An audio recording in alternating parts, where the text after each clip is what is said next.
of all, obviously that one kind of got away from you guys in the third quarter, and then the fourth they ran away with it. What do you think turned the tides for them?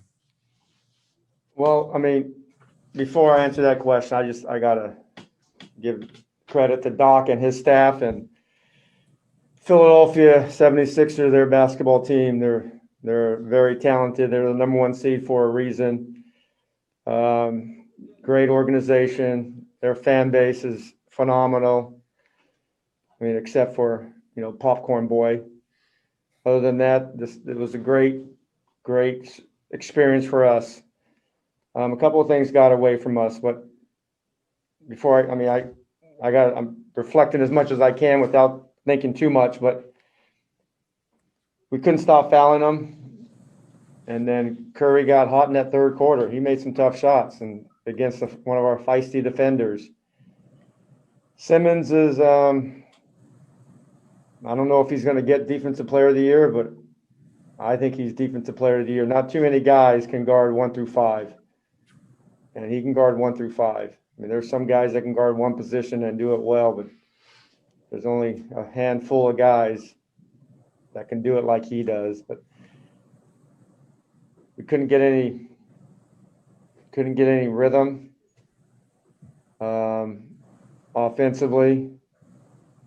But like I said, give them credit. They did a heck of a job. And of course, you guys have been eliminated. Your season, as memorable as it was, is over. What's your reaction to it being done? Well, I mean, I never really thought about it going up until the last, 10 minutes or so. But I'm proud of our guys. I talked to them after the game, and Russell and Bradley spoke up. And they nailed it. It was spot on. We should be proud of what we accomplished. We had a lot of stuff that happened to us. We made a transition a couple of years ago. Tommy took over, and we wanted to change things up. And I know it's working because what Russell and Brad said, it definitely right where we need to go. Unfortunate part that we wanted to keep building and put ourselves in the next step, and we did that. We made the playoffs this year. Unfortunately, Danny did not get the playoff experience, or even TB for that matter. You need a playoff experience. You just do. It's just part of it. And this is a very tough environment, and the level of intensity goes up. And you got to be able to feel it. You can watch it, you can see it, you can talk about it, but you got to feel it. And our guys, everybody other than those two guys, got that experience. So I'm proud of our guys' effort. I'm proud of everything they've done this year that put ourselves in this position. You guys know a lot of things that happen, but not all the things that happen. And it's pretty incredible that we've just kept fighting and plugging away and not making any excuses, because we had a lot of excuses to make. I did, they did, but we never let each other do that. And that's what I love about the group. Just first of all, what is your initial reaction to this season coming to an end? I mean, obviously you don't want to lose or go home, but one thing that's important that I emphasize to the guys in the locker room, that by any means we should have our head down. We did something that nobody thought we could even do in the middle of the season, and with that, we should be proud of the way we played this season. We fought through a lot of ups and downs, adversity, injuries, COVID. So we should be proud of the way we, as a team collectively, fought. That's a good team on the other side, and good luck to them. I'm interested, when you joined this team, obviously it was pretty late in the offseason.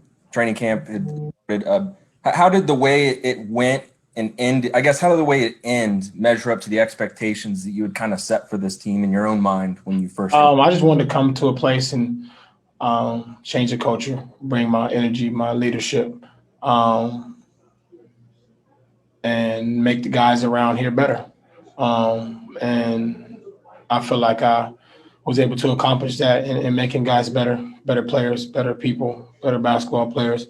And then, I can live with that. The result is always to fight as long as you can, and that's what we did. And I can live with results of guys leaving on the floor every single night, and I'm okay with that. Fred? Russell, you've obviously known Scotty for a really long time. What was it like now that you're done with the year? What was it like having gone through this reunion year with him? And what did you think of the job he did this year? Oh man, it was amazing. Scotty has always been real close to me throughout my career, and to be reconnected with him was just a blessing overall. And this year, man, he did a hell of a job. He did a job that I'm pretty sure people didn't think he was able to do. He kept us together. He kept us encouraged. He kept us fighting. He don't get a lot of credit for it, but like I've always mentioned, he deserves a lot of credit for putting us in position to be successful. Obviously we made some plays and did some things, but he put us in position. He put the things down to make sure that we are able to do what we're able to do every single night. And I'm thankful just to have a coach that trusts and believes so much in my abilities to allow me to go out and, play my game, make mistakes, and find ways to better help, this team. And, he should be, applauded for the job he's done, with this ball club. Brad, Scott said that you and Russ spoke up a little bit in the locker room there. What was the message you wanted to leave the guys with? First, I want to praise my Lord and Savior Jesus Christ for this season, for a healthy year, and everything like that. But for the most part, man, it was just re-emphasizing, nobody should be, holding their heads down. Nobody really put us to be in the position we're in. Nobody expected us to be here, and I don't think anybody, sure enough, didn't think we'd take them to 5. I still strongly in my heart believe we could have took them to 7. They made more plays than we did, got more stops than we did tonight. But my message is, the ultimate thing was remember this feeling. A lot of guys, is their first time in the playoffs. So understand that, once, all the games during the season matter, especially the ones in your conference, playing against Charlotte, playing against Atlanta, playing against Orlando. Those games we gave up earlier in the year, they count at the end of the year. So just keeping that in the back of our head and, understanding how we can better prepare ourselves and better put ourselves in a better position in the playoffs, having home court, having that mindset of being that caliber team, a playoff team. And so it was a good first go around for a lot of guys. It was definitely frustrating. Because we all want to do well and we all want to, contribute as best as we can. But, just remember the feeling and get in the gym. That's all we can do.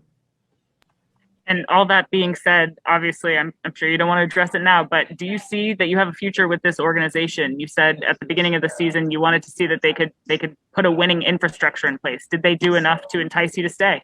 I haven't even.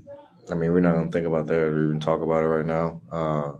The biggest thing for me is we battled the whole year. We didn't start off the year the way we wanted to. It was frustrating all around for everybody. I was frustrated at times, but I'm a very optimistic, and I persevered through a lot of adversity, and I think we did that as a team. So for me, I think we just best put ourselves in a position to win, and we may do with what we had at times. We had a lot of guys out, a lot of different lineups throughout the year.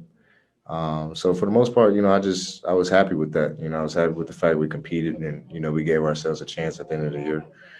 We obviously still need to get better. There's still we have a lot of room for improvement all across the board, but I haven't thought about none of that.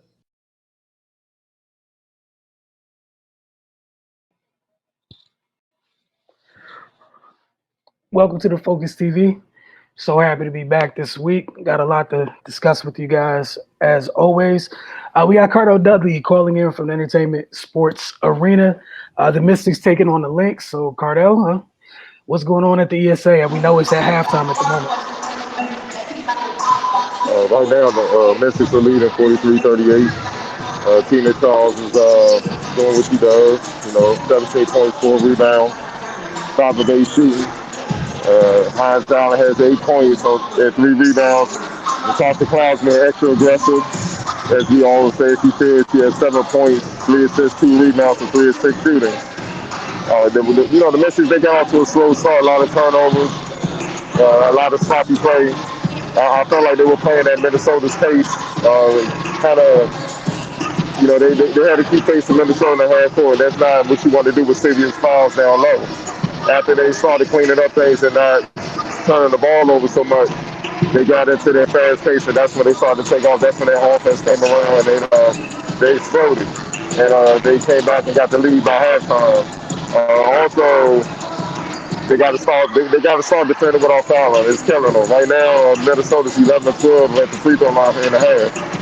That's what's keeping them in the game. Otherwise, the Mets would be about double digits.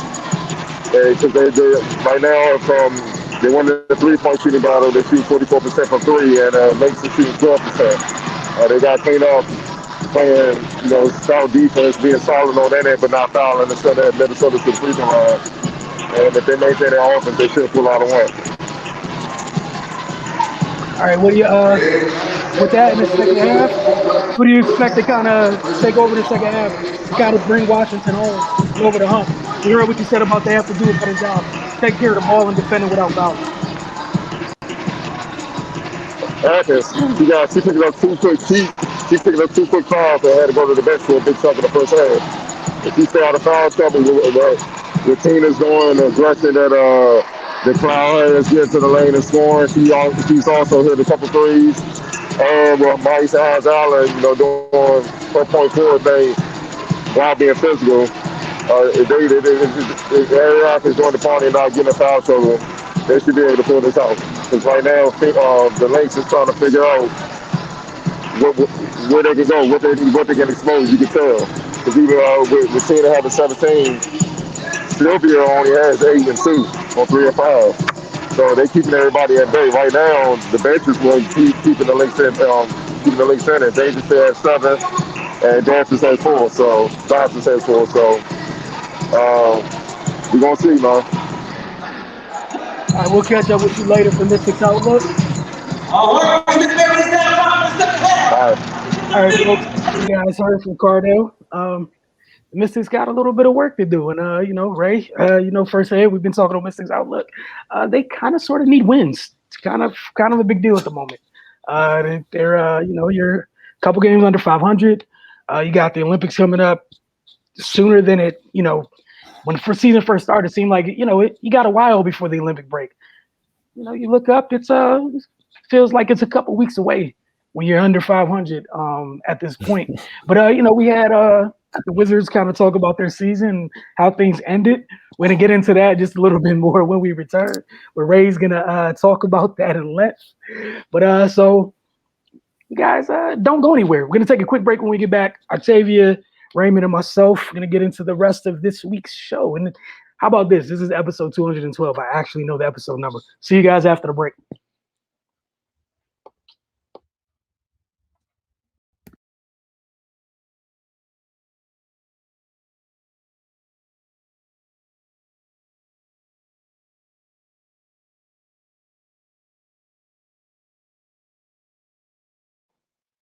Welcome back to the Focus TV.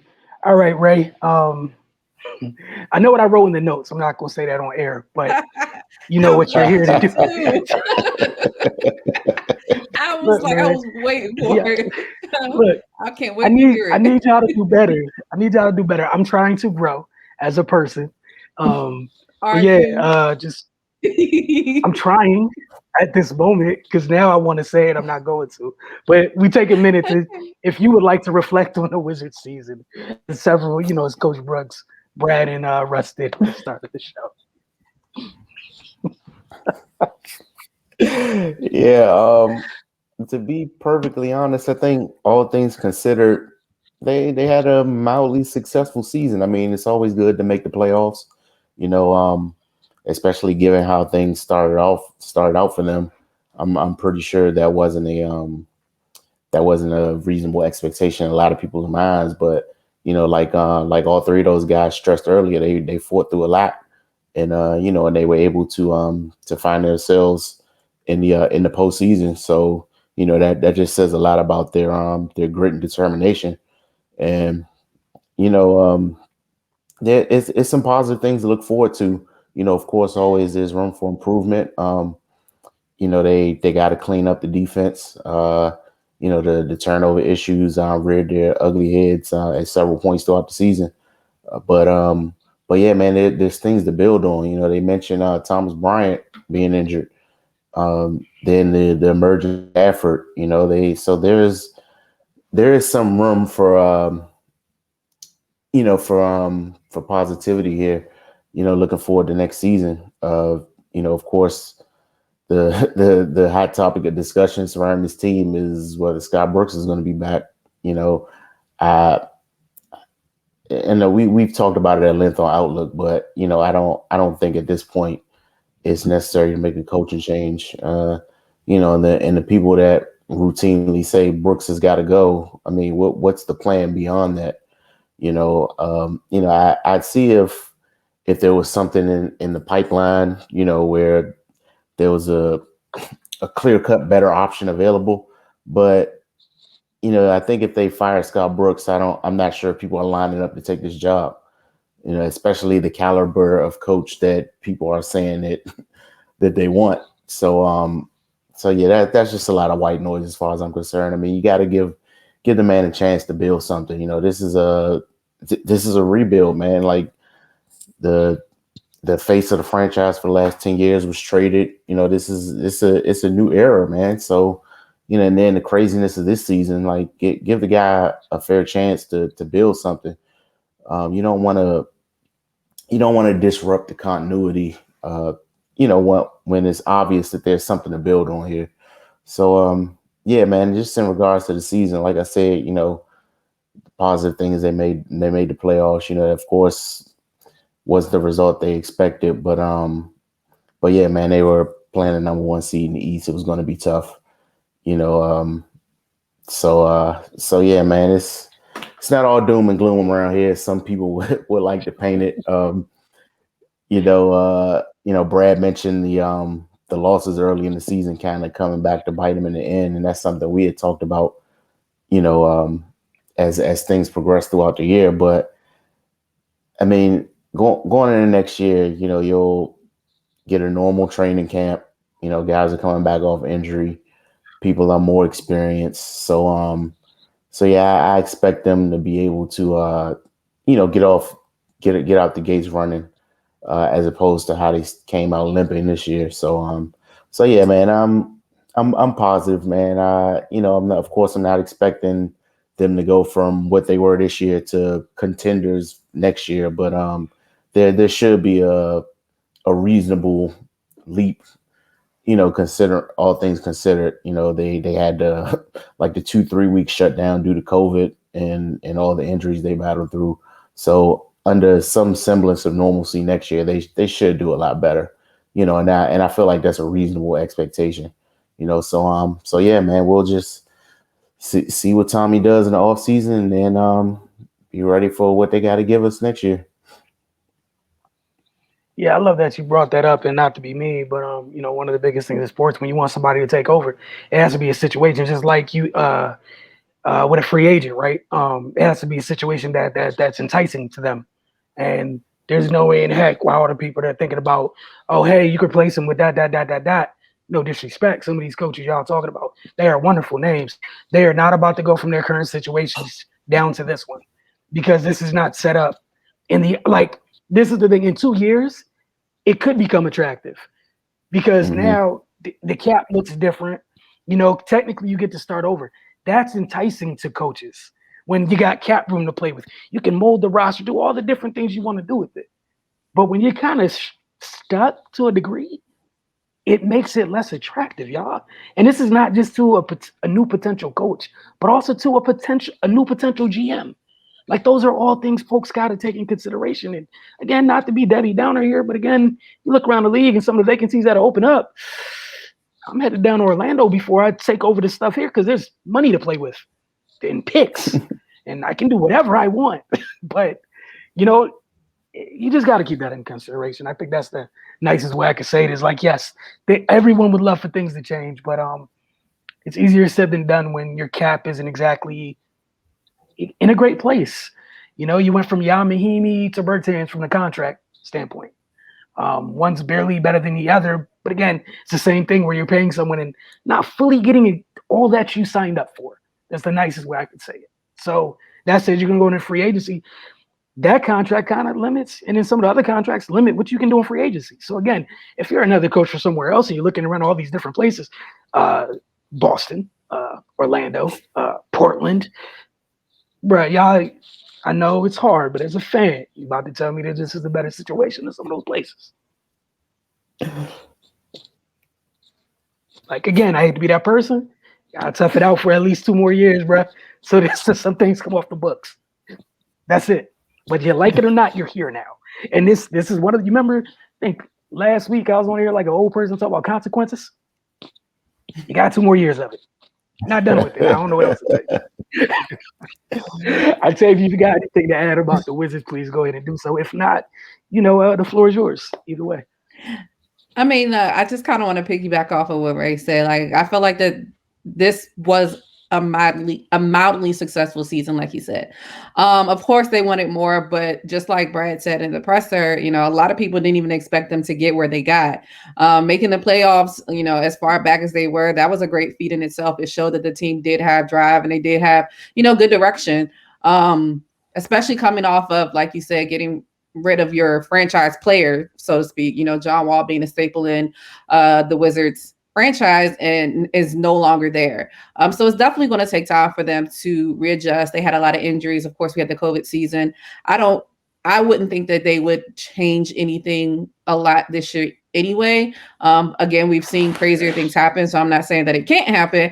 But my thought process behind that is like, it's going to take time for y'all to get back to where you want to be. But this was a great stepping stone in that direction. So we just got to gear up and see what they'll have to bring next year.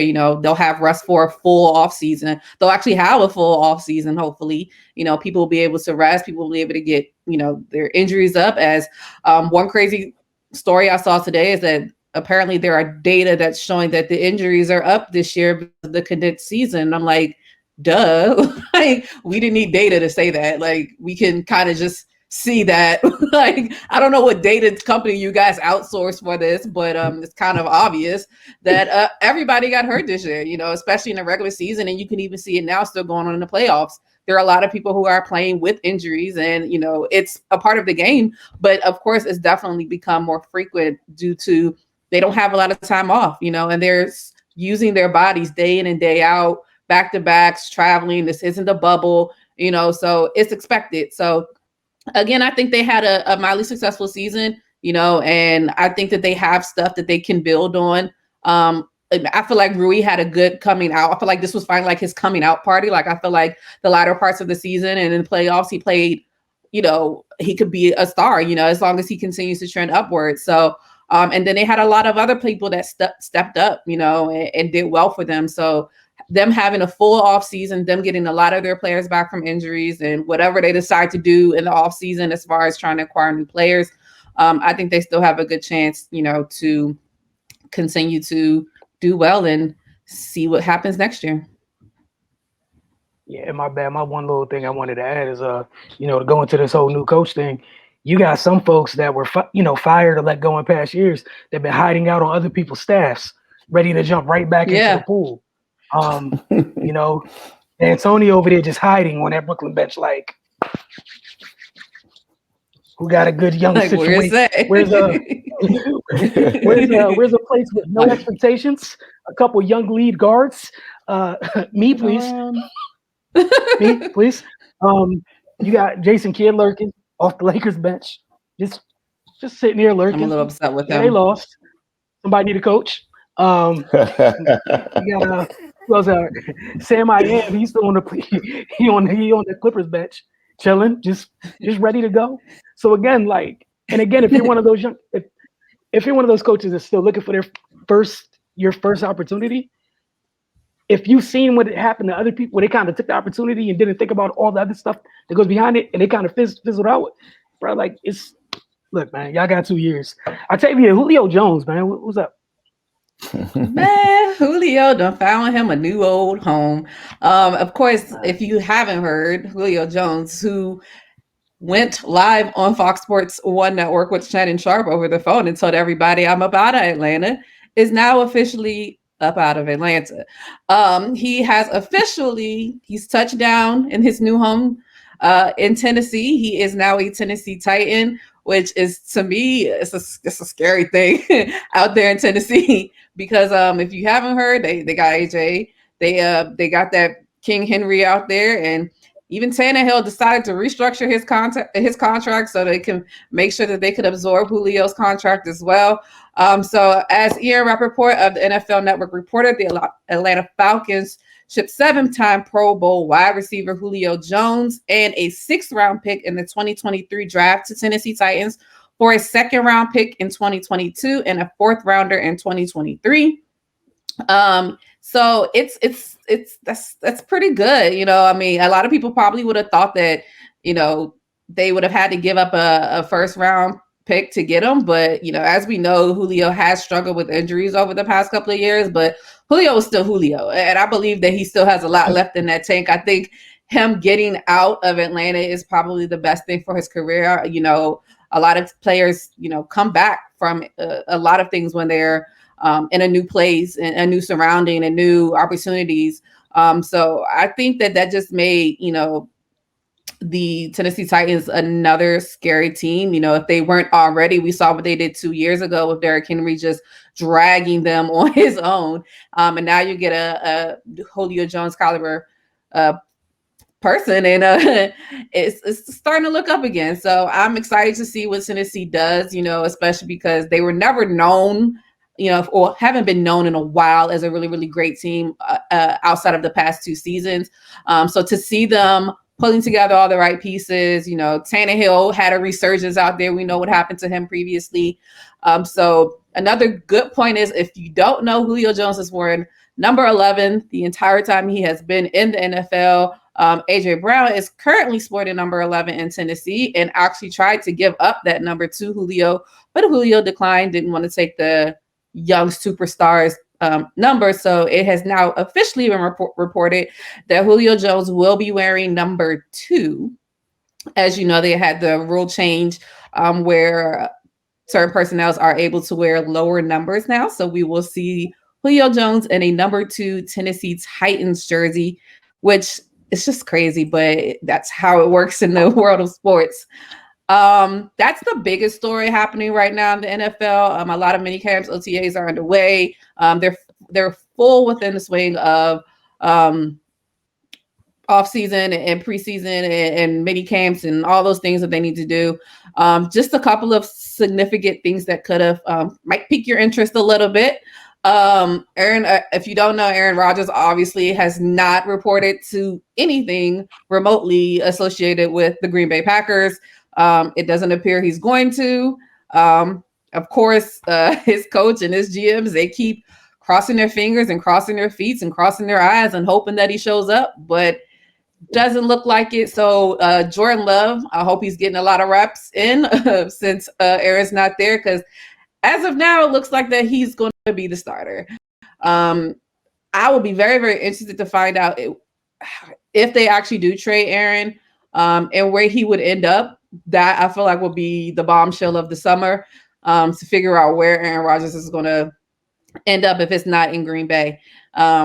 We all know that he has the money to sit the whole season out. I'm sure he's not worried about that 1 second at all.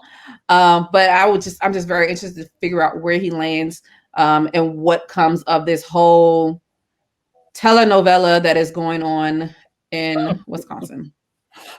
Yes, it is a telenovela happening out there, because nobody know what the heck is going on. But outside of that, his 2 favorite teammates, I guess, they have his back, you know, regardless of what happens. If he ever suits up again as a Packer, Devontae Adams, who just came out and spoke, as well as David Bakhtiar, Both have Aaron's back, and whatever transpires in the next couple of months. So I guess it's great to know that you do still have teammates that turn into friends and will support you regardless if you're on their team or not. Lastly, I'll do two more things. Mason Rudolph, Pittsburgh Steelers quarterback, whatever you want to call him, back up to Ben Roethlisberger, he is hoping to be the successor of Ben. As of now, what we talked about last week or the week before, excuse me, Ben is trying to restructure and still be that guy. Who knows? We know that he's had a lot of injuries over the past year, so Mason Rudolph is that's probably why he's saying what he's saying. But that's not to forget that there was a guy that was starting for the Washington football team that is now on a 1-year contract in Pittsburgh. And I personally think that was probably the best thing for him, to get away from home. We all know that he is from the DMV area. Get away from home. He had entirely too many distractions. He was not focused at all. And I think Mike Tomlin will be the guy to get him focused. I feel like if Mike Tomlin can't do it, then it is a situation with you inside of yourself that you need to fix. And you do not deserve to be an NFL quarterback. Mike Tomlin don't play no games. So if you can't get it together and play to the potential that we've seen you play at times, then you might just want to come on back home, go on to the strip clubs, do what you got to do, find you a nice old job out here, and let it be that. You know, you had fun in college. That was cool. But, lastly, this is for you, Wilson. I'm so sorry to say the Niners are already been bit by the injury bug. They had two 49ers offensive linemen, Justin Skull, and defensive back Tavares Morris, both suffered significant injuries on Monday. In their OTA, Skull tore his ACL while Moore tore his Achilles, and likely ended the season for both of them. It was such a distraught thing. They even canceled OTAs for today, and they decided to go back just virtual. I don't wish injuries on any team, especially like we just talked about in the NBA with all of the injuries we've had there. We know the pandemic has had a significant impact on these players being able to get the correct work in that they need to be able to rehab their bodies the way that they need to as well. And it's really honestly sad to hear, especially with the 49ers, because we all, if you don't know, I don't know what sport you've been watching, but they have had a injury after injury after injury after injury this past season, and to a lot of great players that would be able to help them, players that they had the year before when they were in the Super Bowl. So hopefully the other players that did suffer injuries previously are back on track, ready to go. But it is sad to hear about those two having that situation right now. But it's not just them,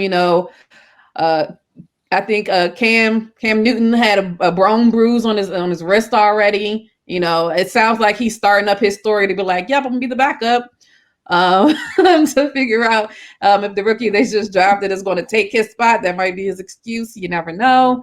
But it's tough out here. A lot of players are going through this thing.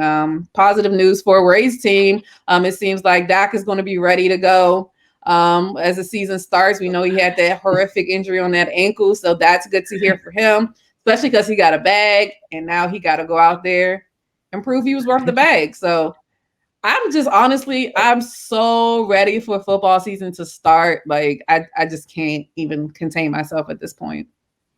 I mean, I'm excited, but the other part, while I'm kind of like, is I'm just waiting to see who's going to get hurt next, because that's how stuff goes for my team. So I fully accepted this.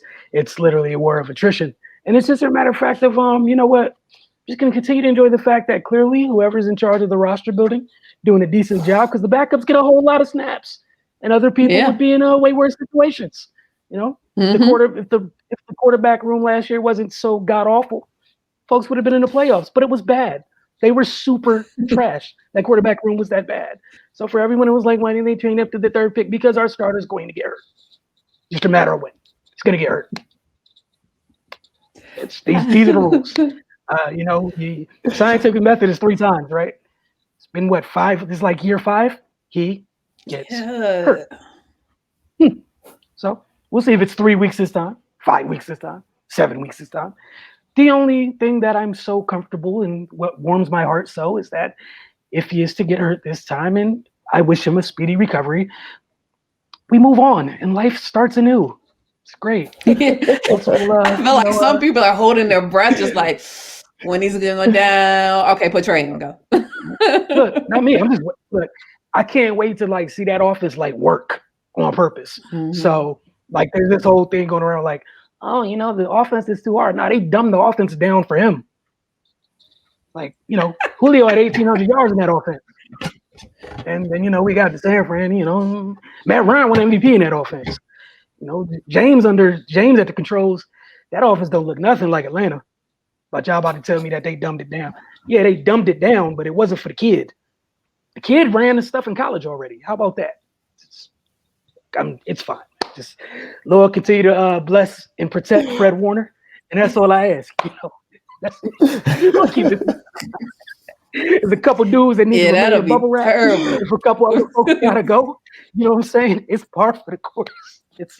It is what it is. Everybody's not gonna make it through. It's professional sports. It is what it is. All right, we're gonna take our second quick break. When we come back, Finest Magazine All Open Run Team. Tell you guys a little bit about that. Quick Pitts League update. We're gonna talk about these playoffs, and if we got time, we'll get into some rapid fire. See what happens. You're watching Focus TV. We will be right back.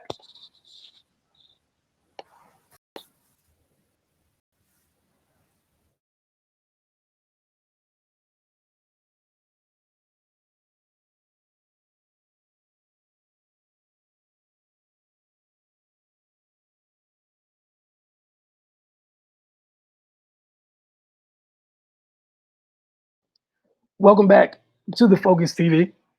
All right, so Octavia, Pitts League. I know it's not as much because they're in the playoffs, so we missed a little bit, but they've been busy since the first round of playoffs. Now I believe they're in the Elite Eight. So I think this week is the Elite Eight recap. So what's happening up in the Pitts League on the men's side of things? They are moving swiftly. So there was a little bit of a shakeup. So the 16th seed upset the 9th seed TSJ Elite, beat Team Pressure 75-51. Austin Vereen led TSJ Elite with 15 points, and Lucius Jones also added 13 points. Edwin Cole had a game high of 16 points and a loss. On the other side, Sam's Ballers defeated Team BK 69-43 in the 5-20 matchup. Mo Creek had a game high of 25 points to lead Sam's Ballers, and Omar Strong tipped in 14 points. Jalen Jordan and Deron Barnes had 14 apiece for Team BK. Another upset has occurred. 18th seed Nellis Group took down 10th seed Baseline 71-65. Miles Gillette had 23 points. Steve Perry and DeAndre Montgomery also added 18 points apiece for the Nellis Group. And Cedric Dennis scored a game high of 24 points and a loss Baseline. And last but not least, Jay and Ars Mob took down Team Soul Runner 74-52 as the 11th seed knocks off the 3 seed. Fowler and Campbell and Deontay Twyman paced JR's Mob with 16 and 15 points respectively, and Zaid Hurst also added 13 points. And Edwin Drew scored 13 points. James Paramore added 12 for Team Soul Runners in the loss. So if you didn't hear that, that was the Elite Eight. So this time next week, we should be at the Final Four championship game, and we'll find out who takes home the crown. Nothing wrong with that. Oh man, let's get to what we got going on now. Here we go. Ray and I had the pleasure joining Cardell with the the Focus Finest Pro Series Open Run, which was fun. Not gonna lie, got to watch some youngsters go at it. So what we're gonna share today is the Finest Magazine All Open Run Team. I'm gonna go ahead through the list of the folks that made the team. Roddy got this clip of the young man Quentin Mincy getting downhill and finishing rather emphatically. So I'm gonna let that happen. But in terms of who made the All Open Run Team, we had AJ Birch, 5'10" guard for Fort Valley State's D2. Quentin Mincy, as mentioned in that clip, 6'5" wing from Polk State, which is a JUCO. We got Chidozie Colin Nominee, 6'9", big Mount St. Mary's transfer. Levante Sanders, 6'3" guard, currently a free agent. We got William Thompson, a 6'8" forward from KKI Iceland. And then we have the Ed Myers top performer, aka the Sessions MVP, which is that's a tough thing where you got a legend like that letting you know that you stood out. It was Zach Rollins, 6'6" guard, spent some time in the G League, and also currently plays in overseas in the Georgia Super League. All right, so Octavia and Ray. NBA playoffs. Last night, there was some fireworks, if you will, on the eastern side, the Eastern Conference side of the bracket. I think look at the growth. You see that? I just said fireworks. So yeah, I'm proud of myself. I'm patting myself on the back real quick. There's so much growth because there's so many ways we could have went with that. Look, man, Brooklyn leads Milwaukee 2-0. We all know that. Mr. Harden played 42.6 seconds of this series thus far. Had a lot of people come out after game one. Hub. Milwaukee will never shoot that bad. Blah, blah, blah, blah, blah. There's one of the better teams in the league for a reason. All this other stuff. People went crazy the day between game 1 and 2. Putting houses and such on that Milwaukee was going to return and perform as if they've been some consistent postseason juggernaut. Somehow this is decision in the takes. There was a line drawn in the sand. This is where people went. They could have just been like, hey, Milwaukee needs to get one of these 2 games. Instead, Brooklyn decided there's this guy from this area named Kevin Durant. The last time we saw him in the postseason a couple years ago with Golden State, they were pursuing a three-peat. They were unable to get it done due to him and another very, very good player in Klay Thompson getting hurt. And Toronto was able to get them out the way. Klay is still on the mend after getting hurt initially after recovering. And Kevin, it's been a year and a half or whatnot. Followed the same trajectory as one Breonna Stewart, where they had Achilles injuries and then came back as if they somehow came back improved. So that's the Kevin that Milwaukee got to see last night. My guy Flat Earth over there is cooking something serious. And, we're watching the rest of the Brooklyn guys and, the memes with Blake have been hilarious and that's been fun. But I want to ask you guys what you think about that series, man. It's 2-0. It's getting ready to go to Milwaukee. Octavia, start with you. Whew. That's the first thing I gotta say. It was bad. It was real bad. The box score was 125-86, but they had them on the verge of being down by 50 points. Like 50. It was 49, but I'm just rounding it to 50 because it don't make no sense. They in trouble unless something dramatically changes because we've all talked about how Brooklyn is going to be a problem. We knew that. But the biggest issue that people had was is all 3 players going to be able to play with each other, and KD, Kyrie, and James, just because they've all had significant injuries throughout the season or time off, and they only were able to play during the season. I believe it was 7 games. Now it's up to 13 that they played together. And then would they be able to play defense? And right now it's looking like neither one of those is an issue. And that's with James not even being out there in the last, I don't even think, correct me if I'm wrong, I can't remember when he got injured in game 1 with the hamstring, but not even playing in game 2. And just to see all the quote unquote others step up, what can you do at this point? I feel like Milwaukee had a great first series. I feel like they played with a lot more energy, and I feel like they played with a lot more determination and grit and grind. And I don't know if they're scared. I don't know what's going on. But they got to just play better. There's not even something that you can really point to. A lot of it was them just getting outworked. And they just didn't have as much energy as Brooklyn did. So their only saving grace at this moment is the fact that they're down 0-2, yes, but they weren't, they didn't have home court advantage in this situation anyway. So Brooklyn did what they were supposed to do. They were supposed to win the first 2 games. Yeah, they probably, wasn't expecting to lose by that much, but a loss is a loss. So just because they beat you by almost 50 points doesn't mean that it's going to dictate anything outside the fact that you lost. So that's their only saving grace. If they're going back to Milwaukee, hopefully they can get a little bit comfortable. Maybe they just needed to be home. Maybe they need to get some extra reps up on their rims or something.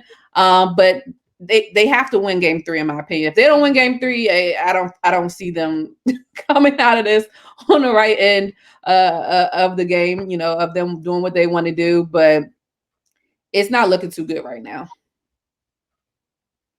Ray, your thoughts on this series, sir?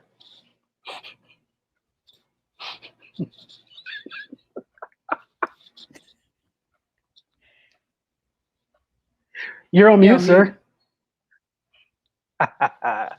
It wasn't Wilson. Let the reflect for once it wasn't me. Uh-oh. You good, Ray, or not? Nah, we still can't hear you. Look, folks, technology is wonderful, man. Been dealing with it all pandemic. It is all good. I'm sure we will have him back very soon. But yeah, I was over here on this couch laughing. My wife thought something was wrong with me out there laughing, watching that game last night. It was wild, to say the least. Ray, just as soon as we can hear you, we'll get right back to you. I say we're going to ask you about Phoenix and Denver then. Phoenix, that was a really good game last night, but Chris Paul and those Chris Paul and those kids look to be about their life just a bit.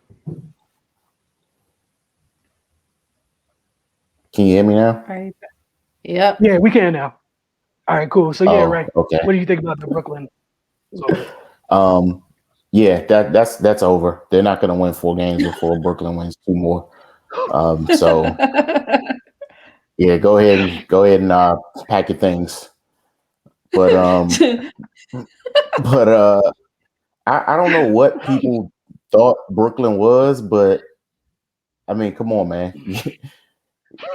You got Kevin Durant, James Harden, and Kyrie on the same team. And granted, they haven't shared the court much, but one of them is an issue. 2 of them, you're in trouble, and all 3 of them, you might as well give up. But in regards to the others, the fact that that they've had to play so much during the season, like they're comfortable now.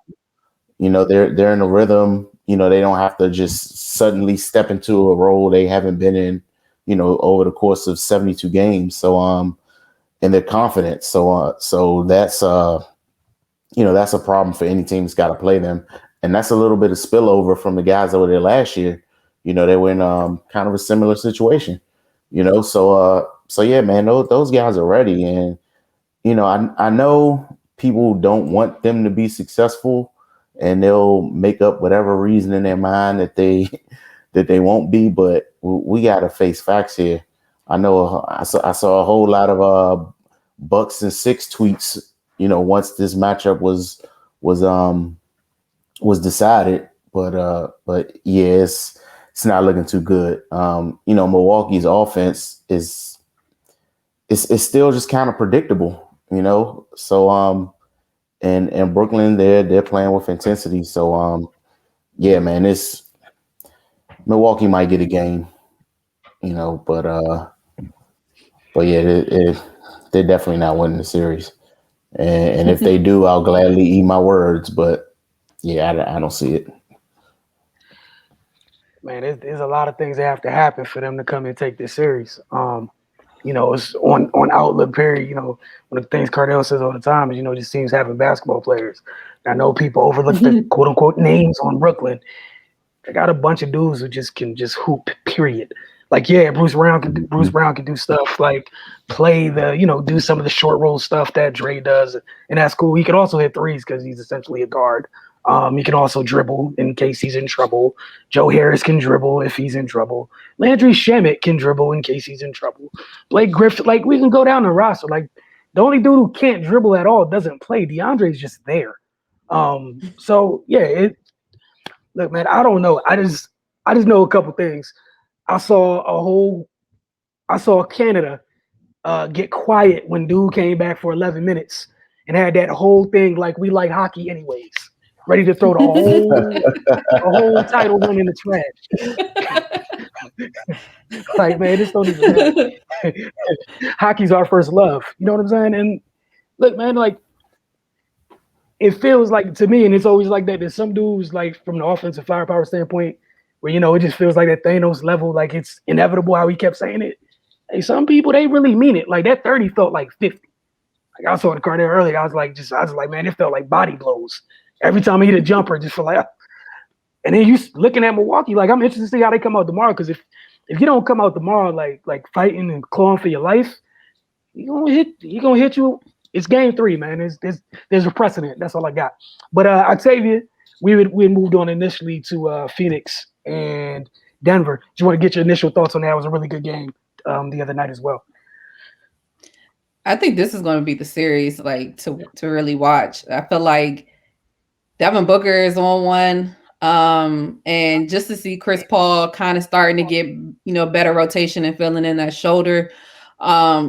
And we all know what he does to a team. He elevates it as soon as he gets there. He's been doing that all season, and it's not going to stop in the playoffs. To be honest, now that Portland is out of the running to win this championship, you know, I really want to see Phoenix do it. Even though I know it's going to be a tough order because I really feel like the Nets are going to come out of the East, but I really would like to see Chris Paul get his just due for everything he's done in the league. But it's not even just them, you know, it's Ayton, it's Cam, it's Jay Crowder it looks like he's finally found his shot again. But it's going to be a hard fought battle because, I mean, if you don't know, Jokic is the man. He is the MVP. So he's not going to go out without a fight. And I'm really, really excited to see this series and see, you know, what's going to happen because, yeah, Jokic is great, but Michael Porter Jr. has been lighting it up. When he's locked in and when he's focused, like what can you do? So I just feel like this series is going to be really, really a hard fought battle for both of them. It's really just who wants it more. Like, I feel like that they both have great players. They both have great coaches. They both are great teams, you know, but I really feel like it's going to come down to who wants it more, who's more prepared, and who's going to go out there and take what they need. But every time this game is on, you will find me in front of a TV because it's just amazing to watch both of these teams. And for Monty Williams, you know, to get, I believe the last series was his first playoff series win, you know, and just to see, you know, how he was able to elevate the whole team and bring everybody together. Because like I said, we all know what Devin Booker is. We all know what Chris Paul is. We see what Ayton is becoming. But even, again, I say the others are always going to be the ones that are going to be needing to step up, you know, because they're going to know how to they're going to do everything they can to limit Devin Booker. They're going to do everything they can to limit Chris Paul. So DeAndre and, you know, Cam, Jay Crowder, all of those players have to step up, but it's going to be a tall order over Denver. Like, I don't even really know which way to go. Like, it's going to be a tough series. Ray, your thoughts on this series after game 1? Yeah, man, I think this is going to be the best series of the second round. These teams match up pretty well. And, you know, and of course, you know, Jokic recently winning the MVP. You're not going to stop him, but Ayton's able to deal with him, you know. So whatever you can do to somewhat limit his production, it you know, definitely bodes well for your team. But you know, I think Phoenix has the smartest player in the series in Chris Paul, and they have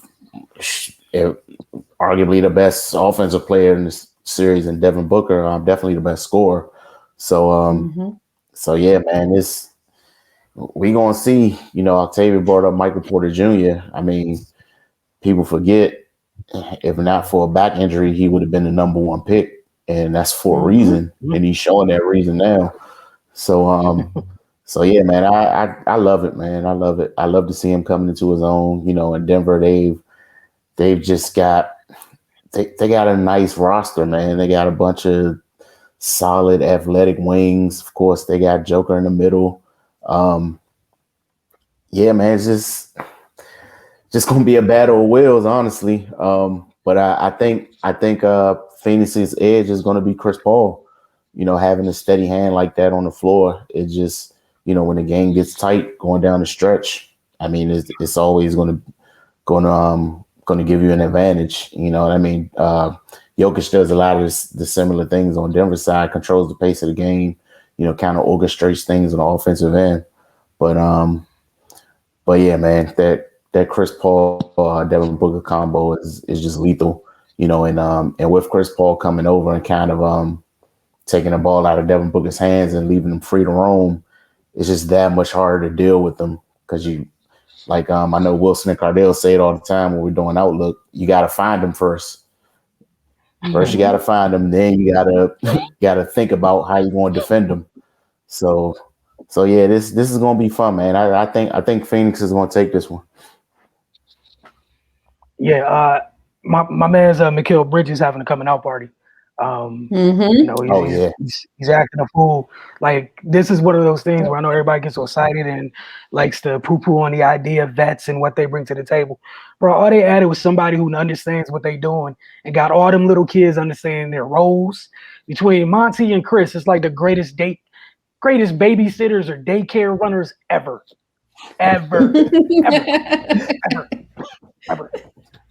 Monty and Chris inherited a daycare, and the kids are talented. All right, they're very, very talented. All right, another group that we have, we got game 2 going on tonight in this series, Atlanta and Philly. You know, Atlanta took game 1, even though, you know, Embiid saw him play his first time since getting hurt against Washington. And, you know, he did his thing, but, you know, Ray, you know, Octavia, I know we've mentioned several times throughout this year what we've all thought about Atlanta. You know, teams growing up and whatnot. Yeah. So, Octavia, your thoughts on that, on Atlanta? Trae Young, like, the one thing I really want to say is, with all the teams that have been eliminated, the teams that are left, there are a lot of young superstars in the making if they're not already made. And Trae Young is another one. Just to see how poised he is, how smart he is, and just how much fight and how much, like, he's ready for the moment. Like, I don't feel like he ever backs down from a moment, no matter who it's against. And I feel like they need that, to think where they were, you know, early in the season, firing their coach, Nate McMillan stepping up and getting his team back under control and getting them to play well, you know. And I think that although it's probably not a talked about matchup as far as Embiid and Capella, like, I see Capella competing. And I feel like I see him really trying to slow down Joel as much as he can, because we know Joel is going to be Joel if he's healthy. But I think that's also one of the key parts to it is Joel going to be healthy throughout this entire series? If he's not healthy, it's going to be tough for them, especially if nobody else is really going to step up outside of Ben Simmons. But we know he's not, you know, known for, you know, his, I say this with lack of a better term, his scoring, but we know he scores. But he's going to play defense and he's going to get out there and compete. But Tobias has to bring it. But I feel like this is going to be another good series. I feel like it's going to come down to, for Atlanta, it's going to be their will. I feel like, you know, they're going to have to be on 100% of the time. And I feel like that's how it started in game 1 for them. They were on for majority of the game. They have to be on every single time they play them. You know, even looking at it now, you know, all the alerts that I keep getting from the game happening tonight, and all of the, it's a lot of pushing and shoving, and Embiid is pushing Capella and pushing them back, and Danilo Gallinari and Joel Embiid getting double technicals. And, you know, it's a halftime now, it's 57-55. And it's going to be a dogfight there. Like, I feel like that's going to be a fight. But if the Sixers do everything they're supposed to do, they should win the series. But I'm not counting out Trae. I just can't. Right. Yeah, man. Philly got to deal with Trae Young. Like, you know, game 1, he chopped him up. You know, he's he's having a kind of subdued game compared to what he's been doing so far. So far, he's on 4-9, 11 points.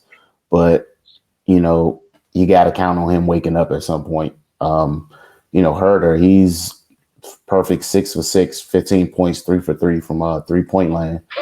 They're just tough to guard, man. They're tough to guard. That high screen and roll with Collins and Trey. You got decisions to make coming off that thing. So yeah, Philly's gotta figure out how to deal with that. The thing I like about Atlanta, they're a team. Like they're a team that's together. What I mean by that is like one of my favorite moments from the series against New York. I don't know if they were walking back to the locker room during halftime or something, but they're walking back. Nerlens Noel walks past Trae Young and kind of shoulder bumps him. And then one of Trae Young's teammates bumps Noel, so like they got each other's back. They're playing for each other, and they're pretty damn good, so that's a dangerous combination, man, when the team is locked in like that with that type of talent. So, of course, Philly has the great equalizing Embiid, but, his health is a concern. If he's not 100%, it's going to be tough for them because Capella, he's solid defensively, so, they're going to need all Embiid to dominate that matchup. And then they got to figure out how to stop Atlanta on offense. Atlanta was down earlier in this game, but they came roaring back. They're only down by 2 now, and Trae Young hasn't had a good game so far. So, yeah, man, this is going to be a good one. I don't know who wins. It's dicey. It's real dicey. Yeah. Like you said, the biggest thing is, man, they're a team. We talked about Philly having an advantage in their bench in the last series. I don't think they have an advantage in this one. Atlanta's bench outscored them 32-0 in the first half. Just bench to bench, 32-0. Like the firepower they're bringing off that bench is a little bit greater than the defense coming off Philly's bench. So it's kind of tough if your starters hold down their starters, but the bench is acting a whole fool. It obviously you're not going to pitch a shutout from the bench minutes every night, but that's alarming and it jumps out. Okay, they have 55 points as a team. Their bench is responsible for 32 of them. Your bench has 32 of your team 55s. Game 2 of the semifinals in the playoffs. How about that? All right, last but not least, we got game 1 of the last series. We're going to talk about this evening. Oh man, Utah Clippers 1-4 matchup, which throw the seedings out the window, but yeah, man. So I tell you, I think this is one of your 17 teams you root for. So your thoughts on the series? Let me clear that up. I have an East team and I have a West team. Okay, that's it. Okay, and neither one of them are remaining in this conversation. Hey, so the math is not mathing. I have nothing else to add. I'm excited to see what happens with this series. I feel like the Clippers need to come out strong. I'm tired of all of this. It's taking them too long to get started, in games and in series. And it's like, get it together or forget it forever. Because at this point, Kawhi can just walk out the door next year and y'all going to be back to square one trying to get to a Western Conference final. So they need to start strong and start fast, especially with the fact that Mike Conley will be out of game 1 with a hamstring. Yeah, that's taking away a starter for Utah, but that's not really, to me, a big game changer. Not saying that Mike Conley isn't important to them because he is, but we all know that Spider can hold it down. And we all know that they have the 6th man of the year in Jordan Clarkson, Ingles, and they're very, very well rested. They've been waiting for the Clippers for a while now, and they're finally here. So I'm really interested to see how game 1 happens. I feel like once I see the dynamics in game 1, I'll kind of get more of a feel for how I feel the series will go. But at this point, I'm rocking with Utah. I feel like they just got too much, and I just feel like the Clippers are too wishy-washy, for lack of a better term. I feel like that they never have their foot on the gas from the jump and go. I think that a lot of times that they think they could turn it on and turn it off. Outside of Kawhi, like I feel like Kawhi is always ready. But I feel like, Paul has had a good series too, but I just feel like that Utah is going to come out well rested, ready to go, and the Clippers need to be ready for that. So I'm definitely excited for the game tonight to see how it all shakes up. Ray. Hey man, the way the Clippers finished off the series against Dallas. Hey man, if they play like that, then Utah might be in trouble. Game 6 and game 7. I like the way they played. They competed. They got out there and got it done. Of course, Luka was still Luka, but they did what they had to do and won the games. Kawhi was amazing, especially game 6. But yeah, going into the series against Utah, like Octavia pointed out, they've been chilling for a little bit, and you've been sitting on the couch for a week, and your starting point guard's not playing. I feel like this is a trap game for Utah, man. If the Clippers come out and do what they need to do, but they appear to be focused and locked in at this point. We really don't know who they are yet, though. Of course, that tragedy is well documented from last year. And man, they almost was at the point of deactivating all their social media accounts this year. But but they got out that first round series, and I think that's going to do wonders for them, just having that kind of off their shoulders, because that I don't know what they did to Luka, but he really don't like them. So but yeah, going into this series, man, it's going to be another tough matchup because of course they got to deal with Donovan Mitchell. Then they got Gobert in the middle, Ingles, Jordan Clarkson, Bogdanovich. It's a lot to contend with over there, and this is another team they're kind of at the culmination of a few years of building here. So they got some continuity, they know each other, and they're good on both ends of the court. So Clippers going to have to bring their A game, and Utah as well.